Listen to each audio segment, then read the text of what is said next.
Hello student, आपका अपने channel पाई Mathematica में हार्दिक स्वागत। और आज का जो टॉपिक है गतिमान आवेशित कण या आवेश पर लगने वाला चुंबकीय बल। इसका फर्स्ट वीडियो, इस चैप्टर का फर्स्ट वीडियो आपको मैंने दिया था जिसमें ऑर्स्टेड का एक्सपेरिमेंट किया था। ऑर्स्टेड ने, फिर से बात रिपीट कर देता हूँ, ऑर्स्टेड ने धारा से चुंबकीय क्षेत्र मैग्नेटिक फील्ड प्राप्त किया था। और आज जो मैग्नेटिक फील्ड मिला है हमें, अब कॉमन सी बात है, जहाँ चुंबकीय क्षेत्र पैदा हुआ है तो वहाँ पर चुंबकीय बल भी होगा। क्या होगा बेटा? वहाँ पर चुंबकीय बल भी होगा। तो आज यही करने वाले हैं हम लोग, गतिमान आवेशित कण या हम सिंपल आवेश कह सकते हैं पर लगने वाला चुंबकीय बल। पर शर्त बेटा यह है कि आवेश गतिमान होना चाहिए।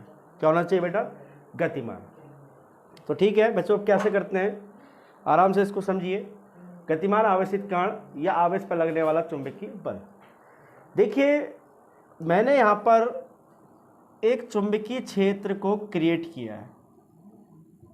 आप कहीं बोलेंगे सर बी फॉर, बी को हम लोग चुंबकीय क्षेत्र से रिप्रेजेंट करते हैं। चुंबकीय क्षेत्र, इस दिशा में मैंने चुंबकीय क्षेत्र को क्रिएट कर दिया, मतलब उत्पन्न कर दिया। अब कई बच्चों के दिमाग में होगा कि चुंबकीय क्षेत्र क्रिएट कैसे हुआ। तो चुंबकीय क्षेत्र आप चुंबक रख के क्रिएट कर लो। आपने नॉर्मल चुंबक रखा तो चुंबकीय क्षेत्र क्रिएट हो गया। अब यहाँ पर है आपका एक आवेशित कण, जैसे आपको डॉट दिख रहा होगा Q, या तो आवेश बोल दो या आवेशित कण बोल दो। अब ये चुंबकीय क्षेत्र इस आवेशित कण पर लगाएगा बल। क्या बोला? ये चुंबकीय क्षेत्र इस आवेशित कण पर लगाएगा आपका बल।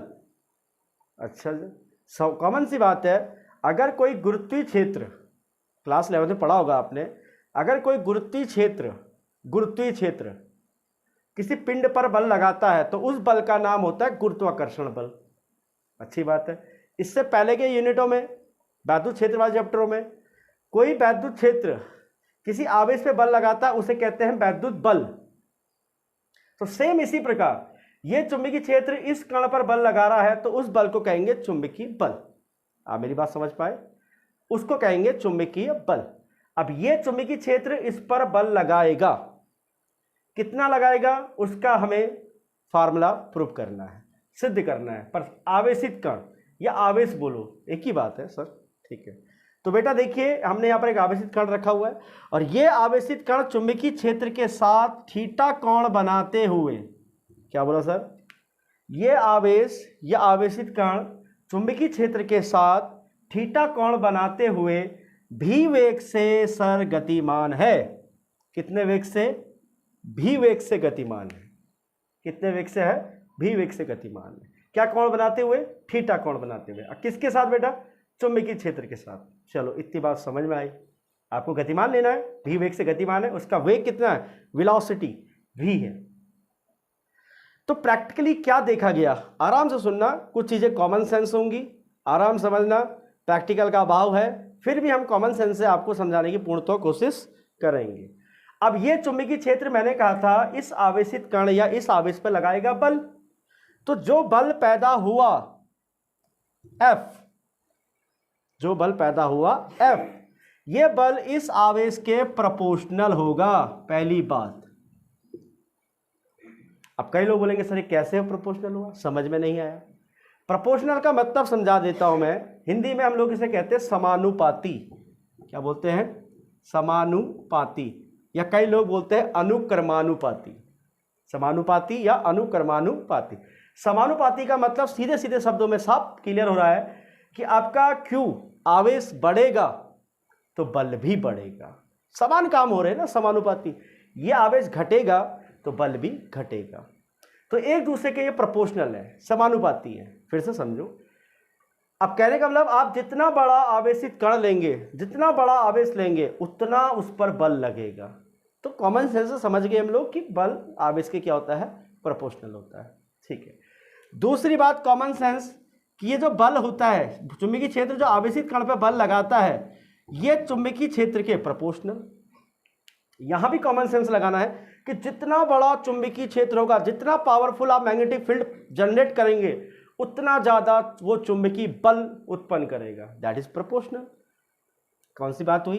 सेकंड बात, ठीक है। और थर्ड बात जरा थोड़ा सा अजीब है, फिर से समझने की कोशिश करो। तीसरी बात है कि जो बल उत्पन्न होगा, ये चुंबकीय क्षेत्र इस कण पर बल लगाएगा, वो भी साइन थीटा के प्रोपोर्शनल होगा। अब कई लोगों के दिमाग में क्वेश्चन होगा कि भी साइन थीटा क्या चीज है, थर्ड वाली बात, ठीक है बताते हैं, कोई प्रॉब्लम नहीं।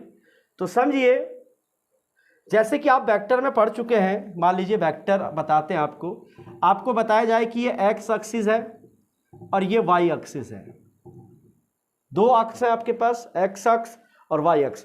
अगर आपको कोई वेक्टर दिया है ए नाम का कोई वेक्टर दिया है, ये वेक्टर में पढ़े होंगे आपने, आराम समझो, और ये वेक्टर ए इस एक्स के साथ थीटा कोण बना रहा है, कितना कोण बना रहा है? थीटा कोण। तो ये देखो याद करने का तरीका, दो कंपोनेंट होते हैं, एक होता है लंबवत घटक, एक होता है समांतर घटक, या हम कहते हैं क्षैतिज घटक या ऊर्ध्वाधर घटक। तो देखिए, इस वेक्टर के इस थीटा के करीब या इस साइड, सीधी साइड करीब जो घटक होता है उसको कहते हैं हम लोग ए कॉस थीटा। फिर से समझिए, वेक्टर ए के या थीटा के करीब वाले घटक को, या जो इसकी तरफ होगा थीटा की तरफ वाले घटक को कहेंगे ए कॉस थीटा, और थीटा के अपोजिट जो घटक होता है उसे कहते हैं हम लोग ए साइन थीटा। ए साइन थीटा क्या बोलते हैं बेटा? आपको क्लियर नहीं दिख पा रहा, फिर से लिख देते हैं, क्या बोलते हैं? ए साइन थीटा, ए साइन थीटा। आराम समझिए, थीटा की तरफ जो घटक होगा वो कॉस थीटा। अब ए क्यों लिखा सर? क्योंकि ए का घटक कर रहे हैं, ए कॉस थीटा। थीटा के अपोजिट जो घटक होगा that is a sine theta. ऐसे यहां देखिए, ये वेक्टर भी है, ठीक है, इसके थीटा के करीब जो घटक होगा उसे कहेंगे हम वी कॉस थीटा, और थीटा के अपोजिट जो घटक होगा उसको कहेंगे हम लोग वी साइन थीटा। तो प्रैक्टिकली ये देखा गया है कि जो चुंबकीय क्षेत्र इस कण पर या इस आवेश पर बल लगाता है, वो बल इस V sine theta, that is लंबवत घटक है, ये लंबवत है ना, और ये क्षैतिज घटक, लंबवत घटक के क्या होता है? प्रोपोर्शनल होता है, ठीक है। अब इन तीन बात को कंबाइन करते हैं, कंबाइनिंग ऑन अबव, उपरोक्त को मिलाने पर, उपरोक्त को मिलाने पर। अब बेटा इनको मिलाते हैं, बहुत प्यार समझिए, ये भी एफ, ये भी एफ, ये भी एफ, तो एक एफ से काम चल जाएगा, एक एफ से काम चल जाएगा। ये भी प्रोपोर्शनल, ये भी प्रोपोर्शनल, ये भी प्रोपोर्शनल, एक ही प्रोपोर्शनल से काम चल जाएगा। ये क्या लिखा है बेटा? क्यू। अच्छा सर, ये क्या लिखा है? बी। और फिर क्या लिखा है? V sine theta. समझ पा रहे हैं? कुछ नहीं किया, इन तीनों बलों का एक बल, प्रोपोर्शनल का एक प्रोपोर्शनल, बाकी जो बचे हुए थे उसको हमने ऐसे लिख दिया, ऐसा ही लिख दिया। अब आपको फिजिक्स का फंडामेंटल रूल पता है, किस प्रोपोर्शनल को हटाने के लिए कांस्टेंट लगाएंगे। अब नॉर्मली कोई कांस्टेंट लगा दीजिए, तो F इक्वल टू के, और बाकी चीज पे कोई फर्क नहीं पड़ेगा बच्चे, आपने प्रोपोर्शनल हटाना है और एक कांस्टेंट लगा देना है। और प्रैक्टिकली रूप से देखा गया है कि जो k की वैल्यू है दैट इज 1, तो आपके पास क्या फॉर्मूला आया? F बराबर k की जगह 1 हो गया, क्यू बी भी साइन थीटा। तो ये चुंबकीय बल क्या हो गया का सूत्र स्थापित हो गया। कब? गतिमान आवेशित कण या आवेश पर लगने वाला चुंबकीय बल। तो आप देख पा रहे होंगे, तीन कंडीशन आपको याद रखनी है, दिमाग में फिट करनी है, और इन तीन कंडीशनों को क्या कर देना है? उपरोक्त को मिलाने पर इनको मिला देंगे, ठीक है। घटक के बारे में आपको बता दिया गया है, थीटा के करीब जो घटक होगा ए कॉस थीटा, थीटा के विपरीत जो घटक होगा ए साइन थीटा। ये है क्षैतिज दैट इज हॉरिजॉन्टल, और ये है वर्टिकल। तो वर्टिकल घटक क्या होता है? जो चुंबकीय क्षेत्र इस पर बल लगाता है उसके क्या होता है? प्रोपोर्शनल होता है। इन तीनों बातों को मिक्स किया, कंबाइन किया, और आपके पास ये चुंबकीय बल का फॉर्मूला आ चुका है। अगर हम इसको वेक्टर फॉर्म में लिखें तो देखिए कैसे लिखेंगे, यहां पर लिख देते हैं वेक्टर फॉर्म, आराम समझिए। एफ ऐसे का ऐसी, दैट इस पे वेक्टर लगा सकते हैं क्योंकि इस कौन सा रूप लिखा जा रहा है?